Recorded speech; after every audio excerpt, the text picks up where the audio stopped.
Bonjour à toutes et à tous. Tout passera. Les souffrances, les tourments, le sang, la faim et la peste. Le glaive disparaîtra et seules les étoiles demeureront quand il n'y aura plus de traces sur la terre de nos corps et de nos efforts. Il n'est personne au monde qui ne sache cela. Alors, pourquoi ne voulons-nous pas tourner nos regards vers elle ? Pourquoi ? Ce sont les derniers mots du roman de Mikhaïl Bulgakov, La Garde blanche, paru en 1926 et qui décrit, mais sans la nommer, Kiev et son siège lors de la guerre civile de 1919.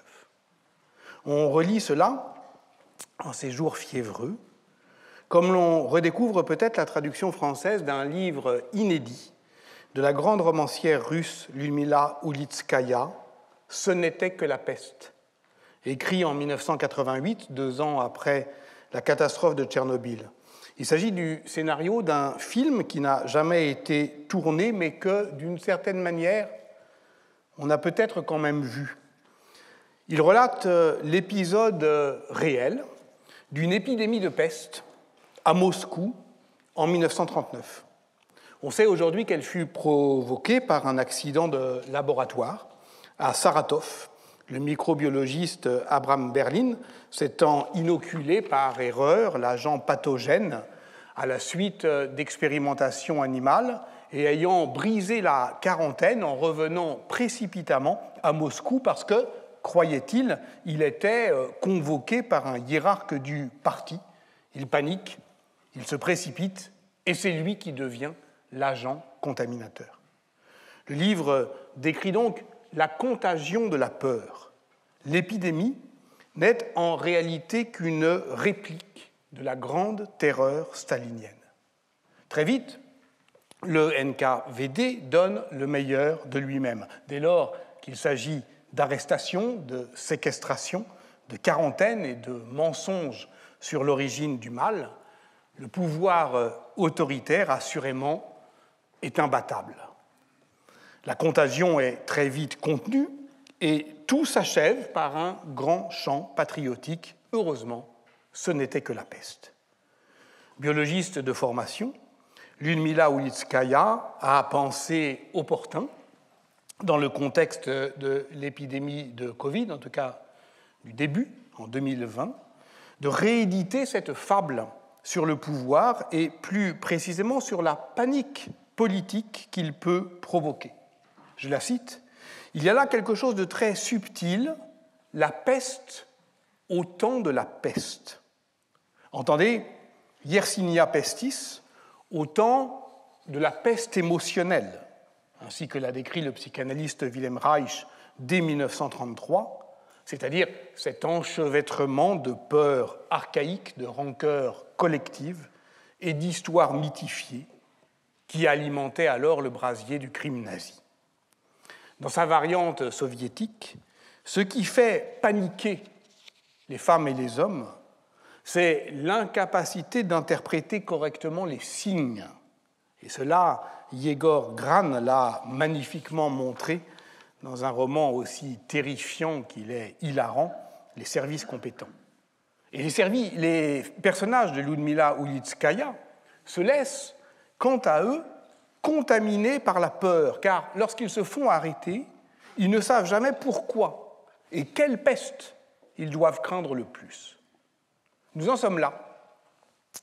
Le glaive sur nos têtes, car l'on ne sait pas si le roi qui l'agite est fou ou joue à paraître fou. Dans les deux cas, on est comme Bulgakov, la tête tournée vers les étoiles, clignant des yeux pour y déceler quelque alignement funeste de ceux précisément qui annoncent le désastre. Le désastre, c'est, au sens propre, l'alignement des mauvaises étoiles. Les souffrances, les tourments, le sang, la faim et la peste. La peste, justement, et celle de 1348, revenons-y. Elle aussi était lisible dans le ciel. La faculté de médecine de Paris, sollicitée par le roi Philippe VI de Valois, avait volontiers repris L'opinion des astrologues, dans son fameux avis d'octobre 1348, étudié par Daniel Jacquard. Il y a bien eu, oui, 3 ans plus tôt, en 1345, une conjonction astrale des 3 planètes supérieures, Saturne, Jupiter et Mars, sous le signe du Verseau, et ce fut la remota causa, c'est-à-dire la cause lointaine de la peste, qui provoque une corruption de l'air, qui, sans expliquer la maladie, disons, la favorise. Mais le plus important, c'est de comprendre que le recours ici à l'astrologie ne bloque en rien pour le collectif savant qui donne son avis, le Compendium de Epidemia, ne bloque en rien l'effort d'objectivation de la maladie qui caractérise l'ensemble de la médecine médiévale, comme j'avais tenté de le dire l'année dernière dans le cours du 23 mars, et comme Marilyn Nicou l'avait développé de manière bien plus savante dans la séance de séminaire du 22 juin qui a suivi. Admettre la causalité astrologique du phénomène épidémique n'est en rien abdiquer la volonté de comprendre, de soigner et de préserver. À la vue des effets dont la cause échappe à la perspicacité des meilleures intelligences, lit-on dans le prologue du compendium, l'esprit humain tombe dans l'étonnement. Mais une fois tombé dans l'étonnement, il désire évidemment s'en extraire parce que, je le cite, c'est un passage magnifique de cet avis des docteurs au roi qui, vous voyez, au cœur de l'épidémie fait rage à Paris, évidemment n'abdique pas la raison. Il y a un besoin inné de poursuivre le bien et le vrai. La question que j'aimerais poser aujourd'hui, c'est donc celle-ci, très simple dans sa formulation. La peste noire a-t-elle fait délirer la société médiévale? Est-ce qu'elle a altéré ces régimes de rationalité qui ordonnaient la conception religieuse du monde? Autrement dit, de manière plus laconique encore, a-t-on cédé à la panique? On se souvient peut-être, on se souvient sûrement, de la vision psycho-historique imposée par Jean Delumeau dans La peur en Occident, en 1978, celle d'une société qui se défait sous les coups répétés d'une rupture inhumaine dans l'ordre des jours, une rupture qui écartèle en somme l'homme moyen entre, je le cite, stoïcisme et débordement, découragement et folie, l'ensemble étant précipité dans une piété panique. L'une de ces manifestations les plus obsessionnellement convoquées par l'historiographie, c'est le mouvement des flagellants. La pratique est relativement ancienne et bien documentée depuis la première confrérie de Pérouse, créée à la fin du carême 1260. Les flagellants, c'est une extension publique et laïque des pratiques pénitentes du cloître, l'autoflagellation, qui prend la forme d'un mouvement confraternel d'imitation des souffrances du Christ dans un contexte, c'est vrai, en 1260, d'attente eschatologique. Leur procession spectaculaire, qui exalte l'idéal dévot de l'ascèse, de la mortification, font des laïcs qui s'y adonnent des, c'est le mot, disciplinati, c'est-à-dire des disciples qui s'éduquent par la correction, comme l'a montré Catherine Vincent, c'est-à-dire les deux sens, au fond, de discipline. Ainsi, le développement pénitentiel des flagellants, dans la première vague, qui est essentiellement italienne, mais qui ensuite passe les Alpes pour atteindre l'Europe centrale, la Hongrie et la Pologne essentiellement, dans les années 1260 donc, ainsi ce mouvement est-il essentiellement structuré par l'idéal confraternel de la discipline des corps et des âmes, le contraire, en somme, d'un mouvement de piété désordonnée. Il est vrai que la deuxième vague, qui débute précisément en 1349, est plus clairement perçue par les pouvoirs comme une menace. On peut craindre que par leur hardiesse et impudence, un grave degré de perversion ne soit atteint si des mesures sévères ne sont pas prises immédiatement pour la supprimer, proclame le pape Clément VI dans la bulle du 26 octobre 1349. Il fut sans doute en cela influencé par les maîtres parisiens, et ce sont ces maîtres parisiens qui, à leur tour, relaient cette décision par l'Université de Paris dès le 3 novembre, ce qui permet au roi de France, Philippe VI de Valois, de les interdire strictement en France. Ils ne passeront pas, il les fait refouler les flagellants de Picardie le 15 février 1350, afin, je cite, que cette secte damnée et réprouvée par l'Église cesse. L'empereur Charles IV prend alors la même décision, et c'est plutôt en Flandre, en Hainaut, en Brabant, que leur progression est décrite, notamment par le chroniqueur de Tournai, Gilles Lemuysite. C'est donc, au fond, un changement d'attitude des pouvoirs publics en Europe du Nord, parce qu'en Italie, cette vague des Bianchi est canalisée par les prédicateurs dominicains. C'est donc ce changement d'attitude qui donne au mouvement des flagellants cette consistance de piété panique dans l'historiographie des années 70 et 80. Panique, c'est sur ce mot, c'est sur cette notion que je voudrais m'arrêter un instant, parce qu'elle est aussi devenue omniprésente dans une certaine historiographie qu'il nous faut à présent considérer. En 1990, paraissait le grand livre de Denis Crouzet, Les guerriers de Dieu, la violence au temps des troubles de religion, vers 1525, vers 1610. Et l'historien y dressait une généalogie d'une modernité inquiète, depuis cette violence paroxystique, il utilise le mot, qui s'est déchaînée durant les affrontements religieux. Or, cette violence doit être appréhendée dans sa rationalité.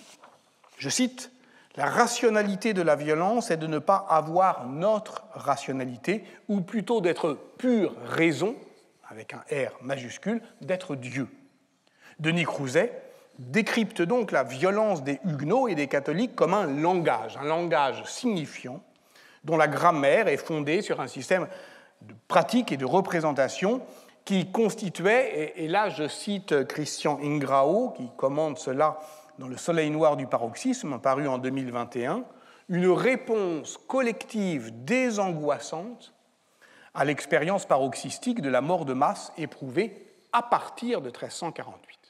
À partir de 1348. Je cite Christian Ingrao parce qu'au cours de la séance du séminaire du 13 décembre de l'année dernière, il est revenu sur cette chronologie qui fait du grand angoissement de l'Occident l'arrière-pays du temps des réformes, c'est-à-dire du cycle de réenchantement et de désenchantement du monde. C'est donc finalement l'ensemble de l'histoire moderne qui se place après la peste noire, ou depuis elle, ou à partir d'elle, comme il l'écrit. En fait, dans la vaste fresque brossée par Pierre Chonu, elle prenait même son élan avant elle, puisqu'elle démarrait avec les premiers fléaux des années 1315-1320. Retenons en tout cas que dans les guerriers de Dieu, stylistiquement, il y a la panique est partout. Il y a une piété panique, une tension panique, une chrétienté panique, une violence panique, un imaginaire panique, une angoisse panique, une prédication panique, un prophétisme panique. Et Denis Crouzet écrit dans son chapitre intitulé « Le temps de la pénitence », la lame de fond panique s'amplifie dans un monde qui plus que jamais s'enchante, ou à l'enchantement duquel les hommes, dans l'ambivalence de leur angoisse, se raccrochent presque désespérément. Au paroxysme d'ailleurs de la panique, le mot se dégenre et devient le panique. Et ça désigne alors l'affolement de la lecture angoissée des signes, ce dont je parlais tout à l'heure. Le panique va projeter les fidèles de l'ancienne religion dans une violence prophétique, violence qui les fera agir avec Dieu, dans Dieu, Et je cite encore Denis Crouzet plus loin, « Le tréfonds panique de l'humain bascule en un n'exister en Dieu ». La grande influence de cette veine historiographique, qui est importante parce qu'elle se réactualise aujourd'hui, notamment dans une certaine attirance pour la psychologie des profondeurs, pour le corps au paroxysme, pour reprendre le titre du numéro spécial de la revue Sensibilité en 2017. La grande influence, c'est sans doute la tentative profondément originale et déstabilisante pour la discipline, parce que immensément sceptique en matière disciplinaire, d'Alphonse Dupron, de ce que Dominique Young-Aprah a appelé sa volonté de poétiser l'histoire. Le mythe de croisade d'Alphonse Dupron visait d'abord à imposer une langue. Ma langue a pris de l'exigence, affirmait-il à la fin de sa vie. Une langue, c'est vrai, à nul autre pareil. Comme l'a montré Maïté Bouissi, un idiolecte, je la cite, repérable, où se bousculent quelques lexèmes en tous sens combinés, profondeur, pulsion, panique, collectif, âme. Et c'est aussi cette langue qui, d'une certaine manière, s'impose ou se réimpose aujourd'hui. Or, cette bousculade provoque chez son lecteur, ébahi ou agacé, le roulis des évocations. Et il faut comprendre aussi qu'il se double assez étrangement, chez Alphonse Dupron, d'une grande rigueur conceptuelle en matière d'emprunt à la psychanalyse. C'est ce qu'a suggéré Hervé Mazurel dans son livre récent, L'inconscient ou l'oubli de l'histoire.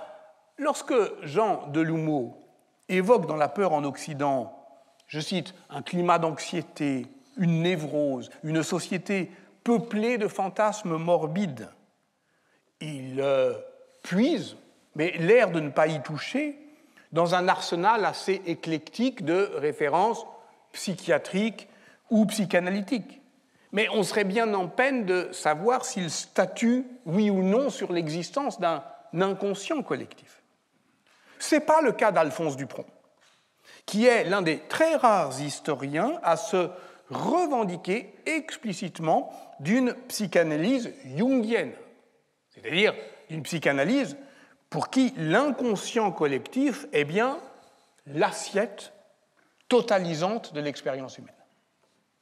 Or, c'est au nom d'une conception plus, j'allais dire, strictement lacanienne, que Michel de Certeau a pris la mesure de ce qu'il considérait être un danger pour l'écriture de l'histoire. Précisément dans son livre « L'écriture de l'histoire ». La force de Dupron, écrit-il, est d'ouvrir l'histoire à la nécessité de comprendre le non-historique. Donc, au fond, d'accueillir ce qui la déborde. Sa faiblesse, c'est de faire de cette profondeur sauvage et sacrée, qu'il appelle justement le panique, une fiction. Je cite Michel de Certeau, car en réalité, ce panique est le nom qu'une connaissance prodigieusement étendue donne à sa propre limite, à l'inconnu qu'elle révèle et rencontre dans son avancée. C'est pour ça qu'il considérait que c'était un risque, peut-être un beau risque, mais un risque pour la discipline, c'est que, d'une certaine manière, c'est une science qui avance vers sa nescience, comme l'écrivait Michel de Certeau. Sans doute, si je parle de Dupron, j'évoque ici une position radicale. Mais ce qu'elle radicalise, c'est une tendance générale de l'histoire des pratiques religieuses et de la spiritualité à la fin du Moyen-Âge. Ce que Jacques Chifolot a proposé d'appeler la religion flamboyante.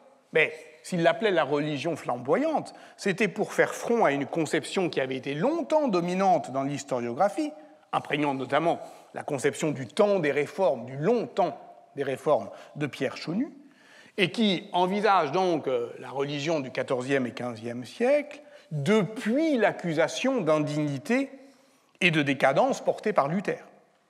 D'où la nécessité d'en reconnaître la rationalité, de repousser à la fois sa disqualification par le reproche des dérives superstitieuses ou par le soupçon de l'hypocrisie de l'Église, tout en écartant l'explication univoque de ces transformations de l'institution ecclésiale et du sentiment religieux par le seul effet de la peste.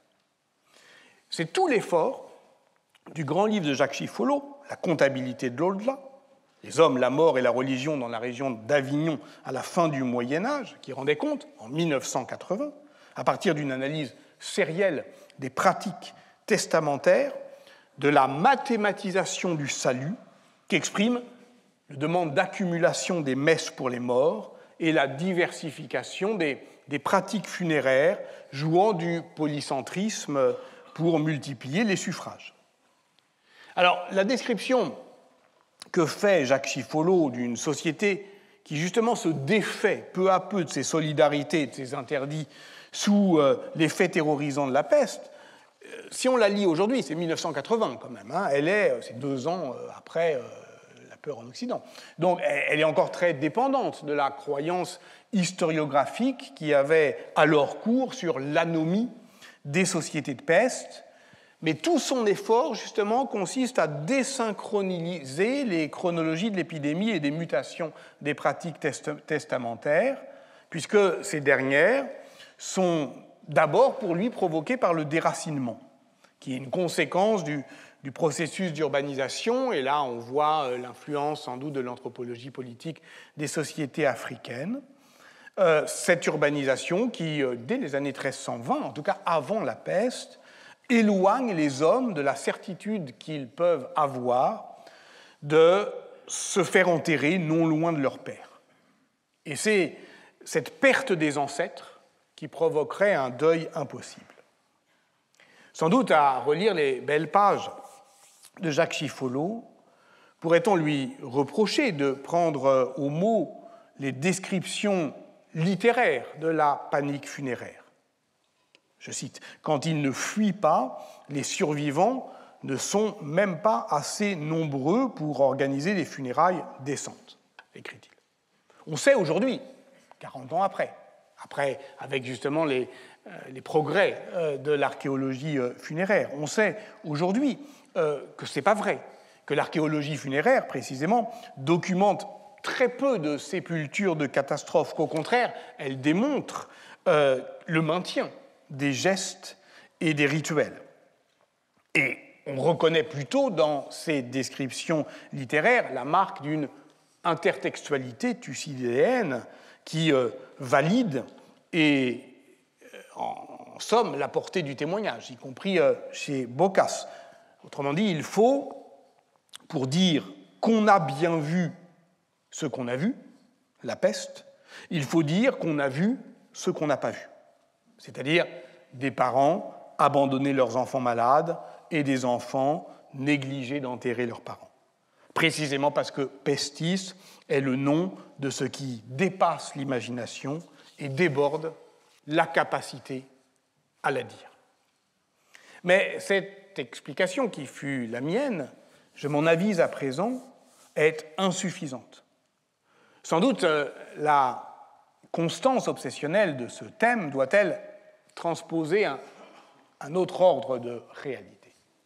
Et en relisant les pages de Chiffolo, je comprends ça. Quand Guy de Chauliac écrit, et c'est un médecin, et il est à Avignon, quand il écrit « Les gens mouraient sans serviteur et étaient ensevelis sans prêtre. Le père ne visitait plus son fils, ni le fils son père. La charité était morte et l'espérance a battu. » Et quand on sait qu'on ne doit pas faire une lecture littérale de cette phrase, alors il faut comprendre qu'il appelle peste la métaphore de la lente déstructuration de cette société des pères, qui est attestée par ailleurs, non pas dans cette expression paroxystique elle-même, mais dans une évolution plus lente, plus pernicieuse, mais inexorable.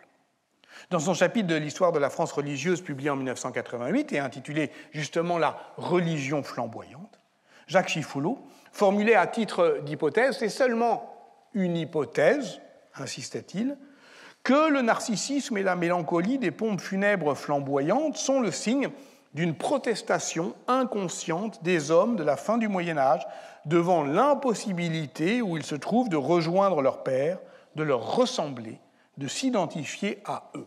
Alors là aussi, bien sûr, on remarque l'usage peu contrôlé de ce vocabulaire psychanalytique. Il parle plus loin de retour du refoulé, de recours obsessionnel du chiffre, mais, et je cite cette fois la dernière phrase de la comptabilité de l'au-delà, c'est dans les larmes, la peur et la mélancolie que naît la rationalité des modernes. Et ça, évidemment, ça nous engage à réfléchir sur ce qu'est, ce nœud, cette conjoncture entre la catastrophe et le progrès. L'un des héros historiographiques de cette tendance historiographique, est sans doute Francesco di Marco d'Attini, le fameux marchand banquier et producteur de laine, à la tête d'une compagnie qui commerce avec toute la Méditerranée, mais aussi l'Angleterre, les Flandres et jusqu'en Crimée. Il est né à Prato en 1335, il est mort dans cette même ville en 1410, et sa vie a été entièrement fauchée par la peste. En 1348, elle emporte ses 2 parents et 2 de ses frères et sœurs. Et c'est avec ce petit patrimoine que son père lui laisse. Marco, son père, était tavernier. En fait, il avait une boucherie sur la place du marché de Prato, et comme il était boucher, finalement, il était entrepreneur en boucherie, donc il avait des terres. Donc tout cela fait une rente qui permet à Francesco di Marco d'Attini de faire son éducation à 13 ans, orphelin, en 1348, à Avignon, et puis de revenir ensuite à Prato. C'est à Avignon qu'il connut le retour de la peste 2 fois, puis encore 2 fois à Prato, et la dernière en 1399. L'historiographie a décrit ces mouvements pesteux comme des vagues d'angoisse qui produisent à chaque fois la culpabilisation du marchand. J'ai péché dans ma vie autant qu'un homme peut pécher, écrit-il à son épouse, car je n'ai pas su dominer mes désirs, et je paie volontiers le prix de mes fautes.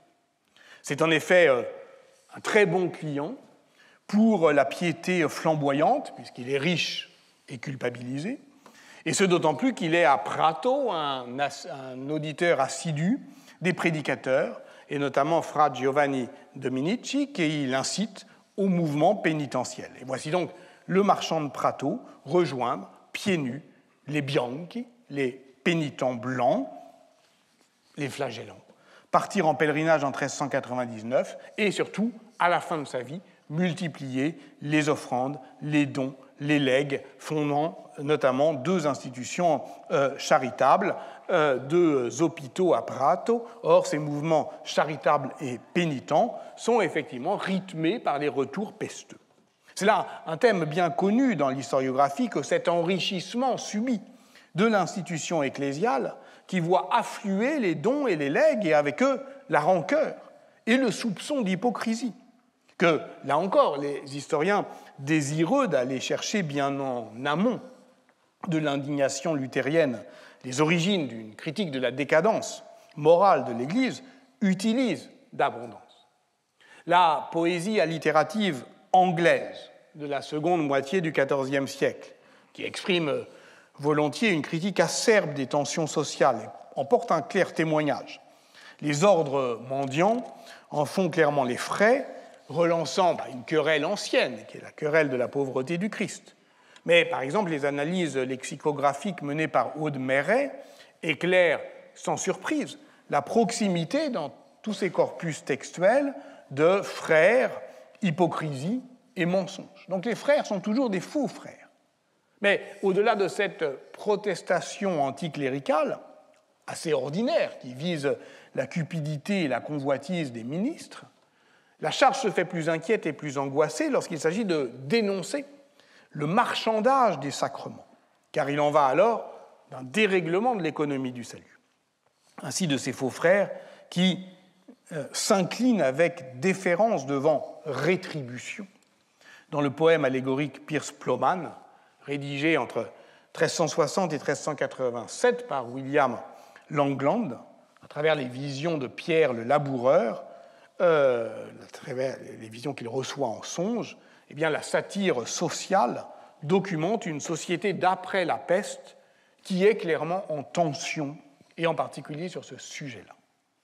Si l'on lit à présent la chronique parisienne dite de Jean de Venette, que j'avais déjà utilisée l'année dernière pour montrer avec Colette Beaune que cette chronique de Jean de Venette décrivait un monde en fait vide de signes, le contraire en somme de la panique postulée par nos historiens, puisque ce que ça met en récit, c'est d'une certaine manière la mise en échec d'un temps annoncé. Il y a des choses qui devaient venir et qui ne viennent pas, mais inversement, ce qui advient n'était pas prévu. On approche avec ce texte, je l'avais déjà dit l'année dernière, sans doute de plus près la conscience qu'eurent les acteurs de la nécessité de ce transfert de richesse à l'Église. Le carme témoigne de cette angoisse chrétienne de ne pas connaître une belle mort, angoisse que le pape Clément VI a d'ailleurs tenté d'apaiser en accordant une indulgence plénière à tous ceux qui mouraient de la peste. Ça veut dire qu'il n'était point besoin de se confesser in articulo mortis, qu'il suffisait de se repentir avec contrition, ou au besoin de confier ses péchés à qui était là, un laïc, et même, précise l'évêque anglais de Bath, à une femme, si on ne peut pas faire autrement. Tout ça est bon, ça ne constitue pas, évidemment, du point de vue sacramentel, une confession, mais ça vaut rémission des péchés. Voilà ce qui fait écrire à Jean de Venette « Ils en mouraient plus volontiers, laissant à l'Église et aux religieux quantité d'héritage et de biens temporels, car ils avaient vu partir avant eux leurs héritiers, leurs proches et leurs enfants. » Voilà effectivement cette douleur et cette angoisse, et c'est dire avec netteté, avec simplicité, combien l'Église, mais aussi le mouvement confraternel, et d'une manière plus générale encore, toutes les formes de parenté spirituelle pouvaient se substituer à l'affaiblissement des lignages. Et c'est peut-être cela que métaphorisent les descriptions paroxystiques de la panique funéraire qui, elle, n'a pas eu lieu.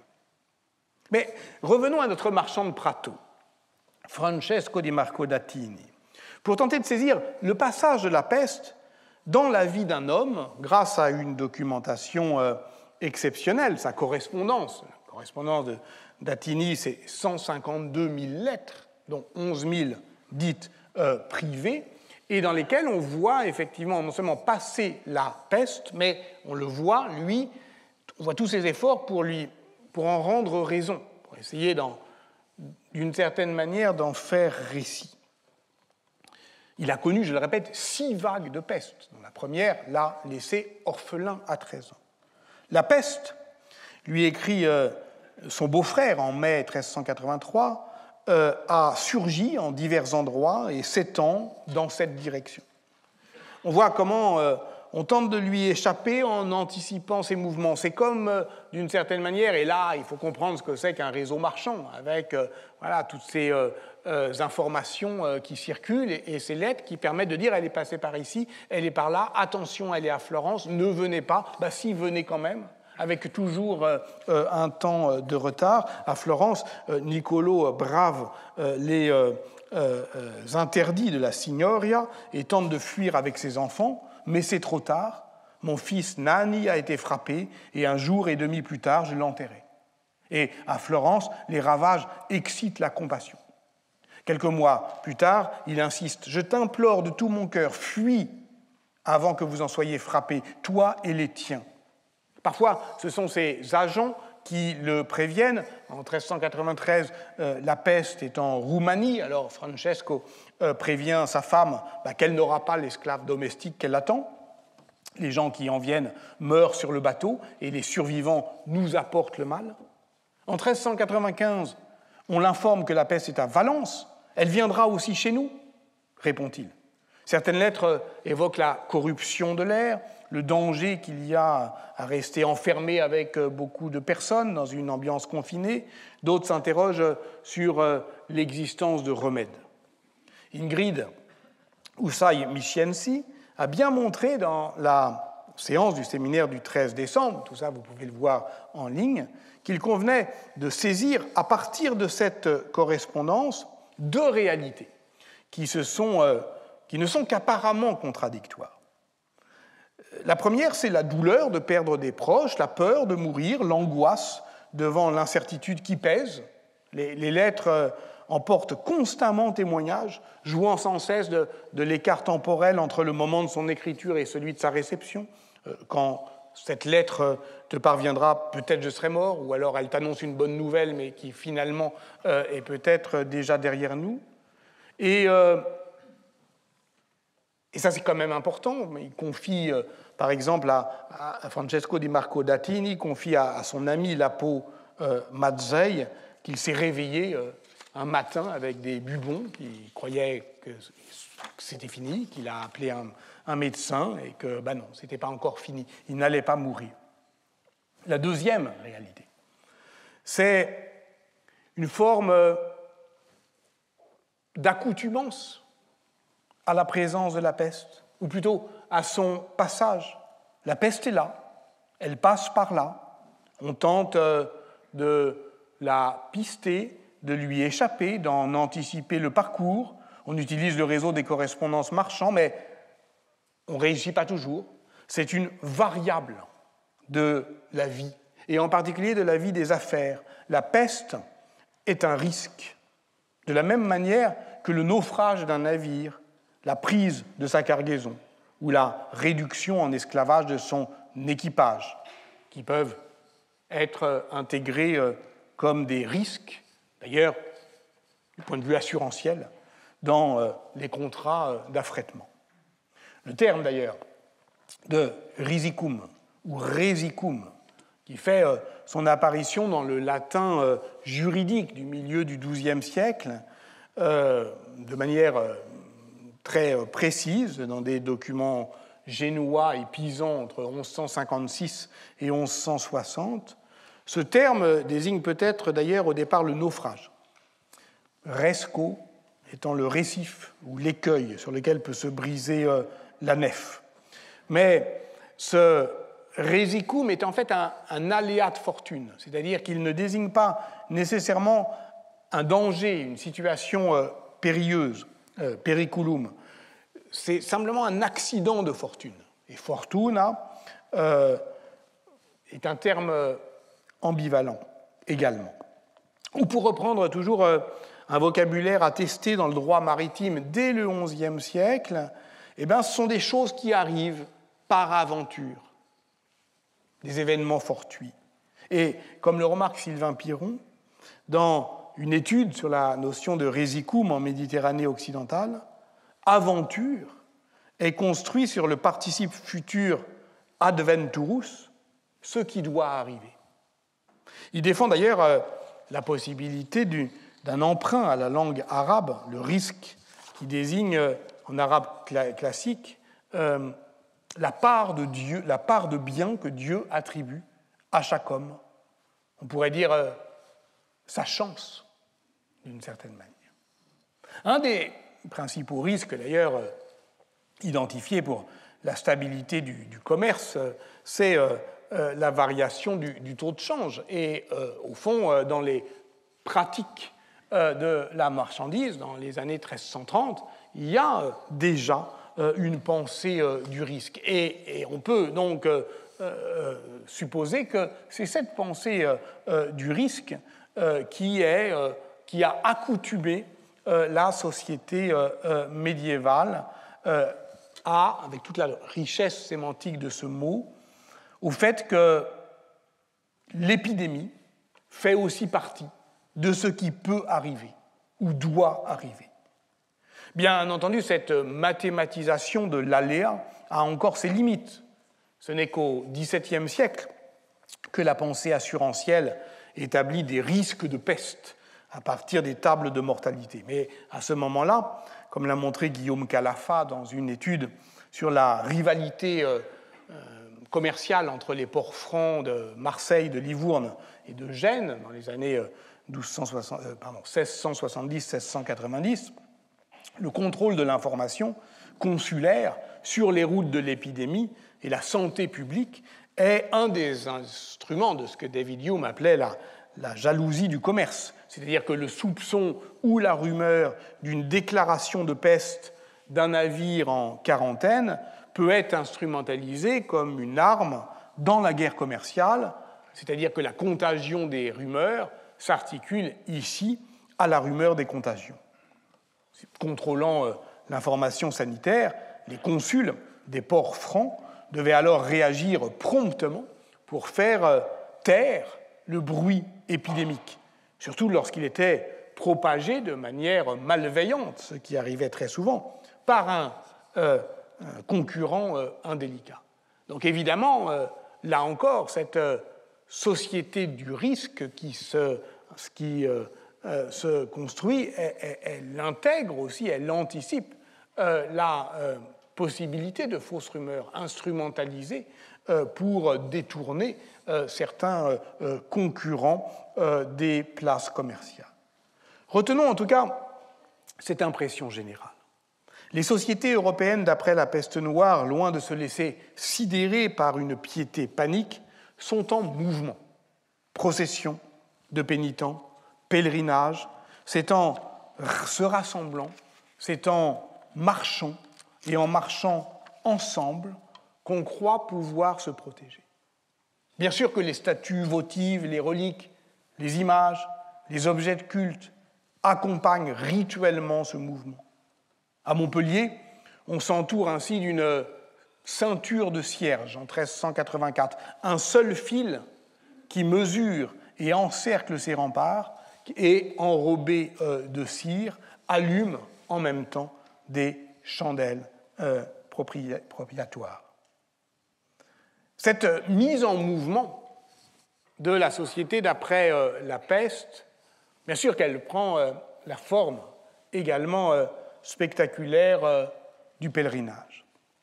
Durant l'été 1350, Barthélemy Bonis, riche marchand, banquier de la ville de Montauban, entreprit le pèlerinage de Rome. Une feuille volante insérée dans ses livres de contes, publiés par Édouard Forestier en 1890, décrit son itinéraire depuis Avignon, 1000 kilomètres, passant les Alpes à Montgenèvre, traversant la Toscane, Pise, Sienne et finalement Rome par la Via Cassia. Ce qui décide Barthélemy Bonis à prendre la route, c'est qu'il a perdu 2 enfants. Ces 2 enfants sont morts de la peste. Il ne voyage pas seul. Il est accompagné de son domestique, Arnaud Guilhem, d'une petite compagnie de Montalbanais, certains à court d'argent. Alors il lui prête régulièrement quelques sous au fur et à mesure de la route, ce qui ne manque pas, évidemment, c'est un marchand, de consigner scrupuleusement. Et au 23e jour, voilà ce qu'il dit de son arrivée à Rome, dîner avec grande joie dans Rome, la veille, où fut le pardon à peine et à coulpe en l'an 1350 que donna notre Seigneur le pape Clément VI, qui se nommait Pierre Roger, à tous ceux et à celles qui y allaient, confessés et repentants, et leur remit leurs fautes, lequel notre Seigneur le pape était natif d'Auvergne. C'est intéressant parce qu'on a l'impression que Barthélemy Bonis semble découvrir à Rome le nom, l'origine et la personnalité du successeur de Saint-Pierre, Clément VI, qui est en effet le pape de la peste en Avignon. Ça doit être bizarre quand même d'être pape pendant la peste. Là encore, on pourrait imaginer qu'il panique. Ben, pas du tout. Il fait front à une épidémie qui emporte quand même en un an le quart des membres de la curie, qui oblige la machine bénéficiale à tourner à plein régime, parce qu'effectivement, voilà, les gens meurent, et donc tout ça remonte à Avignon, et puis on doit distribuer les bénéfices, et on les distribue à quelqu'un qui, au moment où on l'en prévient, est lui-même mort, bon, etc. Voilà, effectivement, Clément VI qui alimente et cette machine administrative et la cheminée de sa chambre du palais d'Avignon où le brasier doit purifier l'air de ses miasmes mortels, à son médecin personnel Guy de Chauliac qui lui permet d'autopsier les cadavres des pestiférés, mais il n'omet jamais de tourner vers l'est l'émeraude qu'il porte au doigt pour se garder de l'infection. S'il faut se garder des poisons, c'est vers le sud que la bague doit être orientée.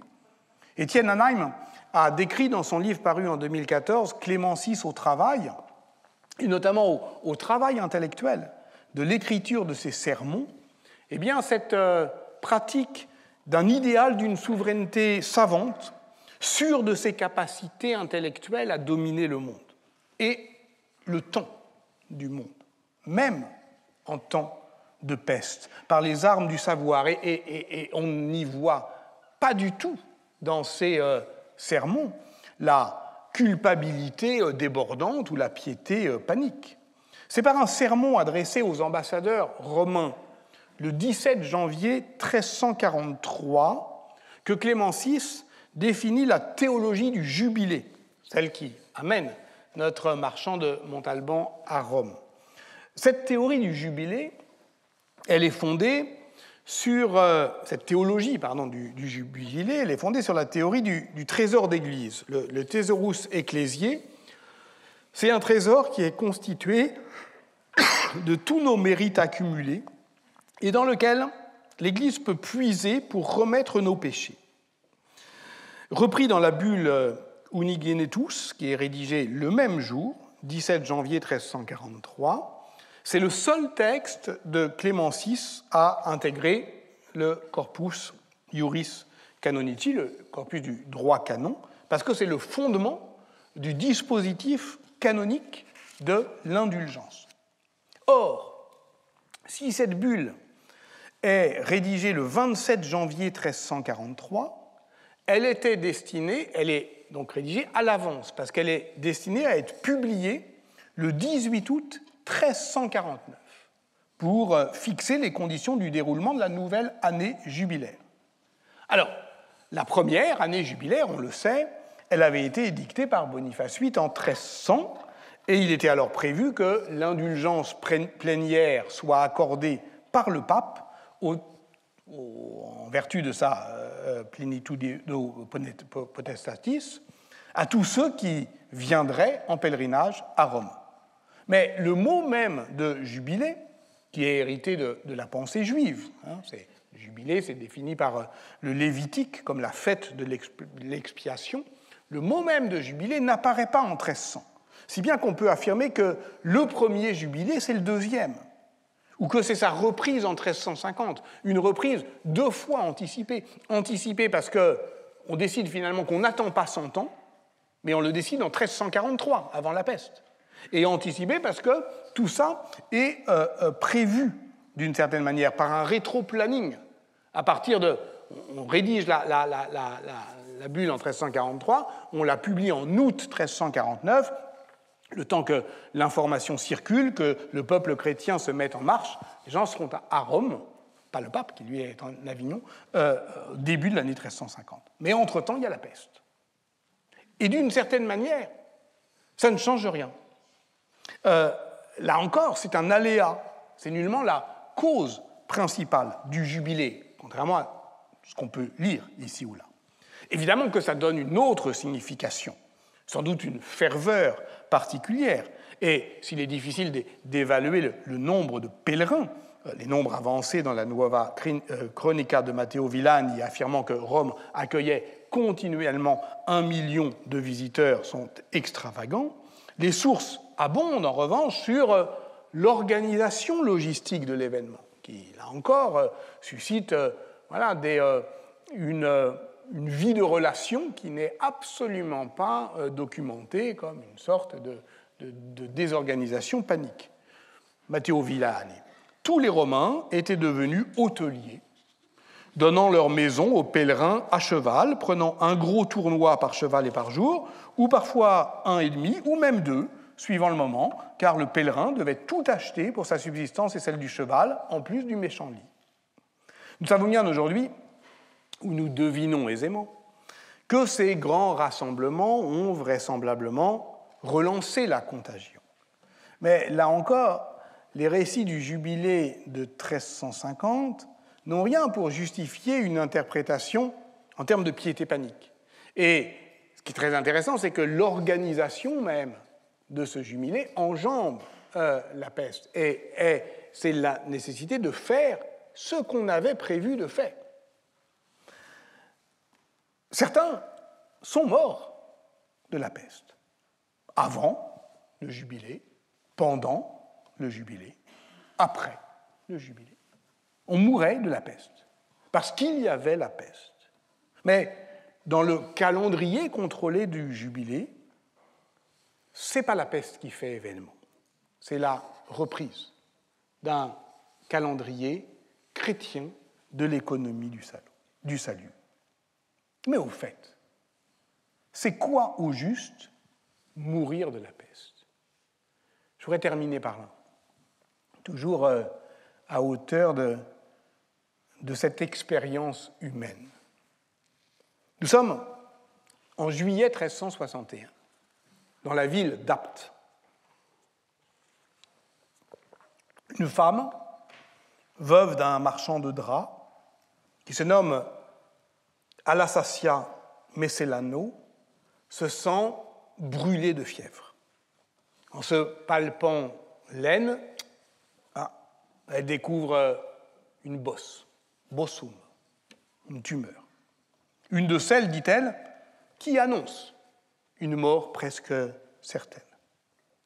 Car c'était au temps de la dernière mortalité, tempore mortalitatis ultime et proxime prétérité, raconte-t-elle 2 ans plus tard. Donc elle a survécu. Elle ne se souvient plus très bien parce qu'elle délirait. Elle disait des choses folles. Mais on l'emmena dans un couvent où était enterrée une sainte nommée Delphine. Les moniales la pensaient perdue. Mais elle pria Delphine, elle toucha ses reliques et fit un vœu. 8 jours plus tard, la fièvre était retombée, ses ganglions avaient disparu, elle était guérie. Alassasia Messelano est l'une des 68 témoins interrogés à Apt et à Avignon par les commissaires pontificaux qui instruisent le procès de canonisation de Delphine de Sabran. Et dans un livre récemment paru, en 2021, à Cornell University, Nicole Archambault a repris ce dossier bien connu des historiens de la santé en Provence pour essayer de comprendre comment les témoins parlaient de leur expérience du miracle, de la guérison, de la guerre, parce que c'est ça qui est obsessionnel, et en fait, assez peu de la peste. Delphine de Sabran, qui sait, elle est née à Puy-Michel, dans les Alpes provençales, en 1283. C'est une noble béguine qui épousa Elzéar de Sabran en 1399 et qui a imposé une vie de couple un peu bizarre, un modèle original de vie commune qui est le mariage virginal. C'est une sorte d'exploit qui plonge la société provençale dans une stupéfaction admirative. Un de ses hagiographes, d'ailleurs, écrit « En vérité, ces choses-là sont plus à admirer qu'à imiter ». En tout cas, c'est une forme de pénitence, de mortification, comme ce qu'elle fait d'ailleurs par ailleurs, laver les pieds des lépreux, se flageller et consoler les affligés. Son illustre mari, qui fut régent du royaume de Naples, a été canonisé en 1369, mais pour différentes raisons, aussi parce qu'elle est favorisée par les franciscains spirituels qui, à ce moment-là, sont un peu suspects d'hérésie. Le dossier de Delphine, lui, n'avance pas. il rencontre de l'opposition à la curie pontificale, malgré le fait que Louis d'Anjou financera en 1372 une nouvelle instruction, mais toujours en vain. Donc on est en train de lire là un procès de canonisation qui n'aboutit pas. Mais peu importe. Ce qui est important, c'est de comprendre que de son vivant, Delphine de Sabran avait consolé les affligés, notamment durant la peste de 1348, et ça lui est effectivement constamment rappelé, alors qu'elle était elle-même malade d'autre chose, elle était atteinte d'hydropisie et s'était recluse. Mais ses pouvoirs thaumaturgiques se poursuivent post-mortem par l'intermédiaire de ses reliques. Elle meurt en 1360, et donc à partir de la deuxième vague, celle de 1361-1362, et celle de ses miracles posthumes.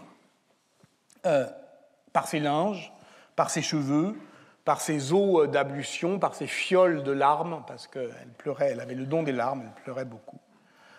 Alassasia Messelano avait donc été guérie de la peste par l'intercession d'une sainte, enfin, elle n'était pas encore sainte, elle ne le sera pas, enfin, d'une bienheureuse, toute récente.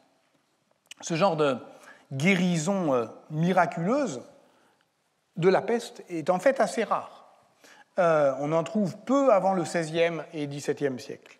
Nicolas de Tolentino, qui est mort en 1305, dont le procès de canonisation 20 ans plus tard a été étudié par Didier Lett, ne produit son premier miracle contre la peste qu'en 1601.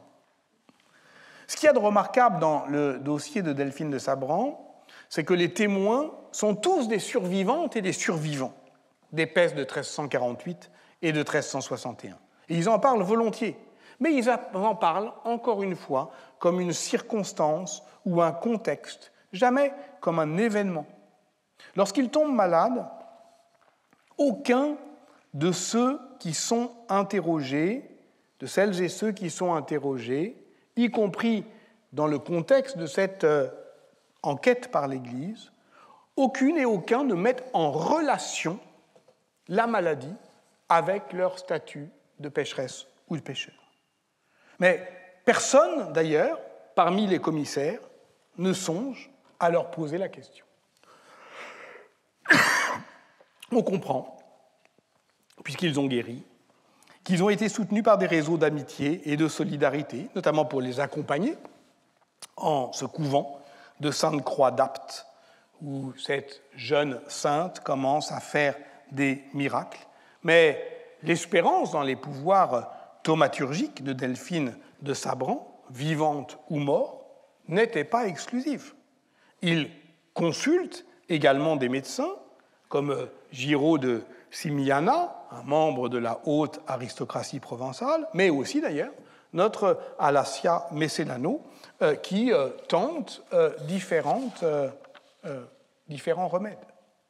Ces témoignages démontrent que les malades se font une idée assez précise du mal qui les assaille. Ils ont de la fièvre, ils ont des bosses, ok, ils savent ce que l'on peut attendre ou craindre de l'arrivée des bubons. Ils décrivent leurs efforts pour tenter d'y échapper. Ainsi, Raymond d'Ansuis, qui obtient un clistère d'une femme dans une église. Ils décrivent leur peine aussi de voir des proches et des parents mourir autour d'eux. Ils décrivent la consolation que Delphine de Sabran leur a apportée, vivante, lorsqu'ils étaient affligés par le deuil, morte, lorsqu'ils ont pu, certains, guérir par la parole, par le geste, par les songes, par les visions. Tout ça est porté à son crédit. Elle était là. Elle était là au plus noir de la détresse. Et ça, c'est sa fama sanctitatis. Le plus frappant, sans doute, c'est que plusieurs témoins décrivent, et c'est touchant, l'émotion de la guérison. Pour Raymond d'Ansuis, c'est un choc sensible qui suit la visitation par le rêve de la sainte, et ça le fait basculer de l'autre côté. Pour Giraud de Simiano, c'est un sommeil profond et il se réveille. Pour d'autres, des femmes notamment, Renarda Laogheri et Cecilia Baxiana, c'est une joie profonde qui les arrache d'un coup à la mélancolie. Tout cela décrit de manière sensible et rationnelle l'expérience subjective d'un état de santé altéré, la douleur, l'angoisse, la peur de mourir. Les témoins de 1363 savent nommer ce qui leur arrive. Nous pouvons dire, mais eux ne le disent pas ainsi, qu'ils sont malades de la peste. Même s'ils n'adoptent pas un discours médical sur leurs symptômes, il est clair qu'ils inscrivent implicitement l'altération biologique qu'ils subissent et qu'ils ressentent et qu'ils disent dans une nosologie. Ce que nous lisons donc aujourd'hui, nous y reconnaissons le tableau clinique de cette maladie infectieuse causée par l'agent pathogène Yersinia pestis. Dans les termes de l'anthropologie médicale contemporaine, que j'utilisais l'année dernière, on dira donc qu'ils sont malades, mais au sens de illness en anglais, c'est-à-dire ils ont une affection et que cette illness est interprétée comme un disease. Mais, et c'est le point crucial, en aucun cas ce disease est converti en sickness, c'est-à-dire en réalité socio-culturelle de la maladie qui assigne au malade un rôle social. On pourrait dire donc que ces malades de la peste ne sont pas des pestiférés. Ils ne s'identifient ni ne se conduisent jamais comme tels. Ils sont tombés malades, oui, à un moment qu'ils identifient comme un temps de mortalité et font tout pour ne pas y succomber. Mais ils n'évoquent jamais la propagation de l'épidémie ou la contagion. Autrement dit, les témoins du procès de canonisation de Delphine de Sabran, survivants de la première et deuxième vague de la deuxième pandémie de peste, ne sont pas atteints par la peste noire des historiens. Ils ne paniquent pas, peut-être parce qu'ils n'ont pas lu suffisamment Jean Delumeau et Alphonse Dupron. Est-ce que c'est décevant ? Je ne crois pas. À la semaine prochaine.